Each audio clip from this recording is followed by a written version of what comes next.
திடுக்குன்னு வந்த கட்சி தலைவரனே வணக்கண்ணே. சூப்பரா இருந்துச்சுண்ணே நேற்று உங்களோட திருச்சியில பேசுனது. ஒவ்வொரு டயலாக்கும் சும்மா அல்லு சூப்பரா இருந்துச்சுண்ணே. இந்த படத்துக்கு வந்து டைரக்டர் யாருன்னு கேளுனேன். 1000 கோடி வசூல் போகலன்னா என் பேர் என்னன்னு கேட்டுக்கோ. சூப்பரா இருந்துச்சுண்ணே, நன்றி வாழ்த்துக்கள். ஆனா இப்ப வந்து நீ சிஎம் ஆயிட்டேனே, தமிழ்நாடோட சிஎம்னே. அதுக்கு தகுந்த மாதிரி பேசுனேன், அதுக்கு தகுந்த மாதிரி மக்களுக்கு என்ன நலத்திட்டங்கள் செய்வோம் அதை பத்தி பேசுனேன். சும்மா வந்து டிஎம்கே ஐடிஎம்கே இதே தான் டைலாக் விட்டுட்டு இருக்க. நீ என்ன பண்ணுவேன்னு சொல்லவே மாட்டேங்கிறிய கடைசி வரைக்கும். திருச்சியில் போனோமா விவசாயிகளுக்கு என்னென்ன பண்ணோம், அந்த மேகதா அணையா அந்த அணைக்கு என்னென்ன பண்ணணும், அதை அந்த இதை பற்றி பேசு. தண்ணி எப்படி கொண்டு வருது தமிழ்நாட்டுக்கு, இதெல்லாம் பற்றி பேசினேன். இன்னும் படிக்கிற பசங்களுக்கு இன்னும் என்னென்ன அட்வான்ஸாக என்ன கொண்டு வரலாம் அதை பற்றி பேசாமல் வேற எதோ பேசுகிற. இன்னும் இந்த கரண்ட் ஆஃப் பண்ணி சுவிட்ச் ஆஃப் பண்ணி விளாட்ற இந்த கேரை வேணா டோரை வேணாம் அதில் போய் விளாடுவியா? அதே மாதிரி தான் இப்போ சுவிட்ச் ஆஃப் பண்ணி விளாண்டுட்டு இருக்க மக்கள்கிட்ட. உன்னை நம்பி 34% பேர் போட்டிருக்காங்கண்ணே ஓட்டு, அதை மறந்துடாத.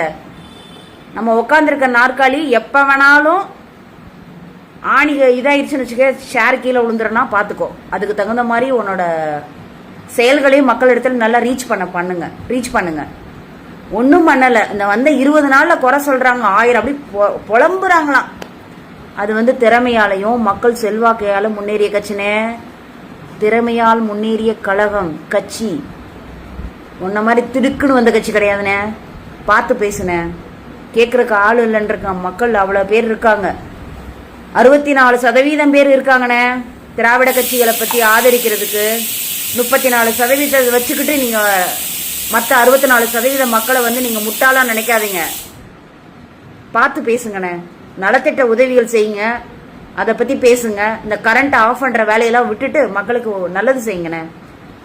200 யூனிட் கொடுத்துருக்கீங்க இல்லையா, ஏற்கனவே கொடுத்த அந்த 100 யூனிட் இருக்கு இல்லையா, அந்ததே கொண்டு வாங்க. அந்த 200 யூனிட் கொடுத்து அதிலே ஒரு செக் வச்சுருக்கீங்க. நீங்கள் எல்லாத்துலேயும் செக் வச்சு தான் பண்ணுறீங்க. நார்மலாக வந்து ஆடியோ லான்ச்சில் பேசுகிற மாதிரி நார்மல் மக்கள்கிட்ட பேசுகிறீங்க. இதெல்லாம் வேணானே, நல்லா இல்லை. சொல்ல மாட்டாங்களா உங்கள் கூட இருக்கவங்க இந்த மாதிரி பேசாதீங்க அப்படின்னு சொல்ல மாட்டாங்களா? ஏன்னா அவங்களுக்கே தெரியாது. பார்த்து பேசுங்க. நல்லாவே இல்லை ஸ்கிரிப்ட்.